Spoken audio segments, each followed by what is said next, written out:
ফর্মে ফেরা রিচার্লিসনের নৈপুণ্যে টটেনহ্যামের জয়। এভারটন থেকে টটেনহ্যাম হটস্পারে যোগ দেওয়ার পর থেকে গোলের জন্য সংগ্রাম করতে হচ্ছে রিচার্লিসনকে। এমনকি একের পর এক ট্রোলের শিকার হচ্ছিলেন এই ব্রাজিলিয়ান ফরোয়ার্ড।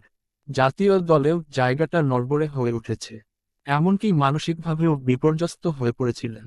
সেই সঙ্গে ভুগছিলেন ইনজুরিতে। তবে সেই বাজের সময় পেছনে ফেলে নিজেকে ফিরে পাচ্ছেন রিচার্লিসন। তাতে টটেনহ্যামও পেয়েছে জয়ের দেখা। শুক্রবার 15ই ডিসেম্বর ইংলিশ প্রিমিয়ার লিগে দ্য সিটি গ্রাউন্ডে স্বাগতিক নটিংহ্যাম ফরেস্টকে 2-0 গোলে হারিয়েছে টটেনহ্যাম ফরেস্ট। স্পারদের পক্ষে রিচার্লিসন ও দেজান কুলুসেভস্কি গোল করেন।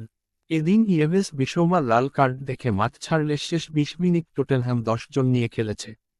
সিটি গ্রাউন্ডে এদিন স্বাগতিক নটিংহ্যাম গোলের শট নেওয়ায় এগিয়ে থাকলেও সফরকারীরা যেখানে 6টি শট লক্ষ্যে রাখতে পেরেছে, সেখানে স্বাগতিকরা মাত্র 1টি শট